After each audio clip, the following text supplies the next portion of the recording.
Hey guys, I just thought I'd make a video here real quick if I can. I'm going to try to talk here. I'm downtown. I made a video a minute ago and it didn't record, so I'm going to try it again. I'm just sitting here downtown. There's a few people down here.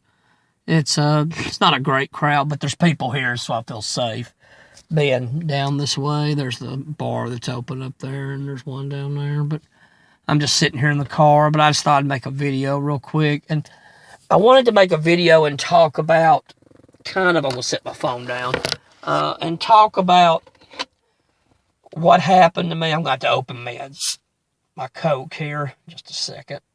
I'm hoarse, so it's hard to talk. And the hard part is what I want to talk about is just a second. Okay. I wanted to talk about why I think men don't go to other people to get advice, especially if they have really rough lives and things are just kind of out of control for them and they're not normal, you know. And yeah, some of it is because men are tough and we can't talk about anything, all that stuff. But I think some of it is that nobody listens to us. Nobody really listens, and they know that. They know that nobody's going to really give them very good advice, and they're not going to have a lot of empathy for them. And I'll give you a good example. I've been going and talking to this minister, and like I said, pardon me, guys, I'm so clogged everywhere. In my head, my nose. But I've been going and talking with this minister, and I'm going to talk to him hopefully tomorrow evening. But and I don't want to badmouth the guy too much. I mean, he's doing it for free. It's it's of his time, and I'm not angry about that. At least somebody's willing to talk with me. Nobody else does. I can't go to a psychiatrist or anywhere. I don't have the money, and I'm not going to take their stupid pills that have destroyed my life already.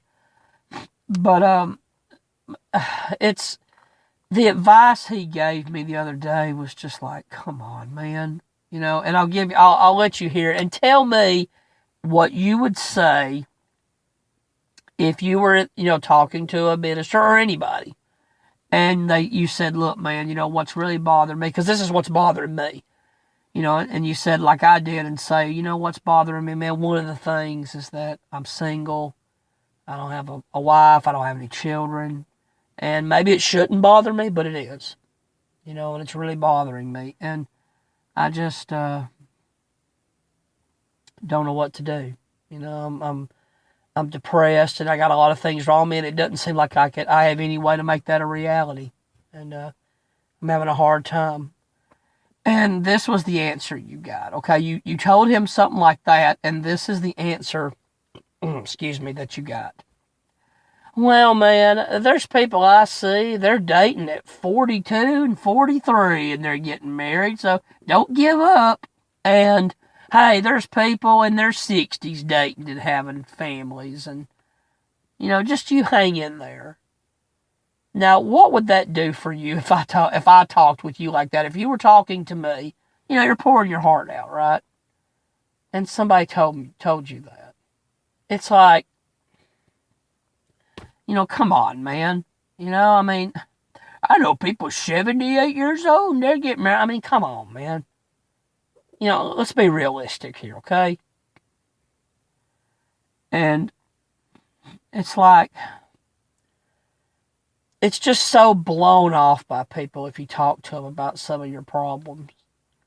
I remember I talked with one person about, that going bald really, and I know that came from the drugs, but I'm not going to get into that. But that it bothered me. I was having a hard time with it, and it's really made me self-conscious. And somebody goes, oh, don't worry, man. The girls, they like them bald men now. Really? Really, man? That's all changed now. Come on. And it's like, just, come on, man. That's not true, and you know it, And it's like,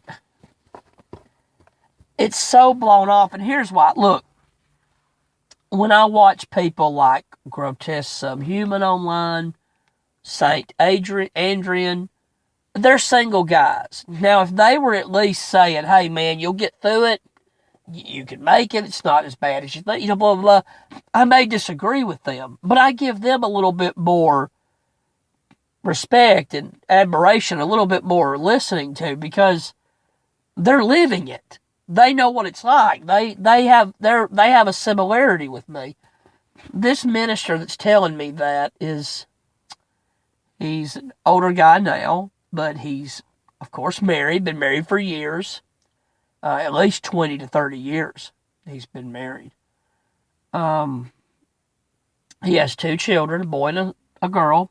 The girl I know at least is married, and I'm sure they have grandkids by now, that she's been married for a number of years. And, and by the way, he has a house built. He had a house built a couple of years ago. So he's got his own home, and it's like, man, you don't really know what I'm going through at all. And to say it the way you're saying it, it's like, how would you, you don't really know what I'm going through. You're not there. It's just like Coach Blackpill said in a video where he used an example of a son is in school, a boy's in school, and, he has no friends. Nobody likes him. Of course, he has no girlfriend. And, he's alone at the lunch counter and whatever, right? And he's telling him, boy, Dad, I just don't have any friends. I'm lonely and I have no friends. And the dad says, well, hey, son, there's more important things in life than being popular. And he's right. There is. We know as adults, there is more important things in life than being popular, sure. But the dad's not there. He's not living your life. And he doesn't understand it. So to just say that is real easy. And I hate to say it to the minister. Like I said, I appreciate him doing it. He's doing it for free of his own time. I really appreciate it. But it's like, he's not there. He's not in my situation. Would you just be going, oh yeah, man, I got plenty of time? Heck, I'm only 30, I'm only 38, or ain't no big deal. I got all the time in the world. Would you really be saying that? Really? Come on, man.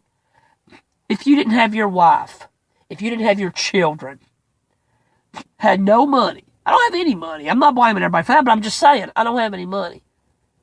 So you have no commonality with me whatsoever.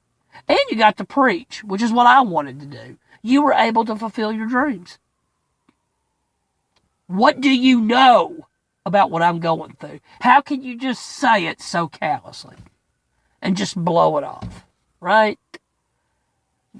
This is just the kind of stuff you get. And it's like, would you be that, if it was the other way around and you were talking to me and I had the house, the new house built,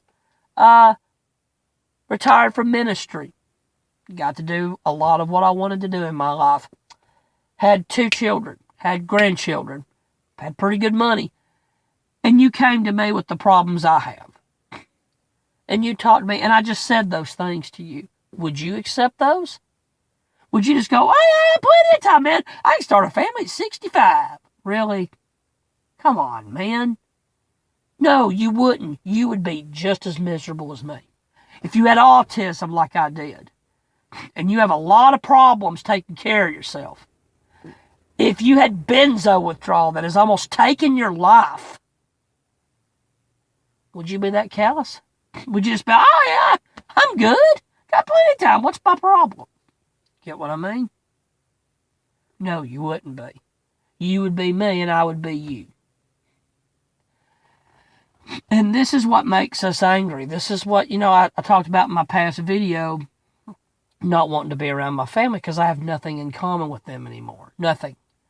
And the problem is that when you have nothing in common with them, if it was reversed, you would be them and they would be you. And it'd be the same thing. Maybe not exactly the same thing, but it'd be close. And it makes you angry. And they're never going to understand what you feel. they're not going to understand that. They're not going to believe. I can remember there was a girl that I knew. I would, it was just friendship.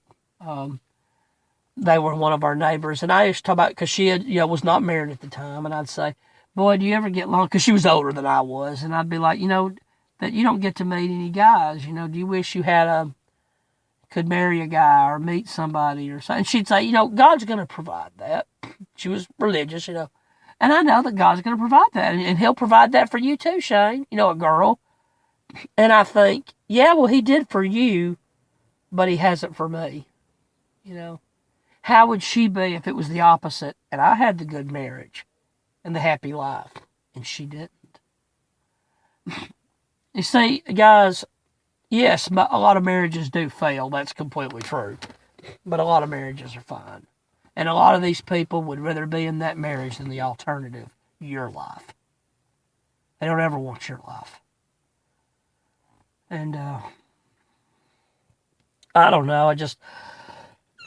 Sorry, guys. I'm so clogged. My head's clogged. It just keeps happening. I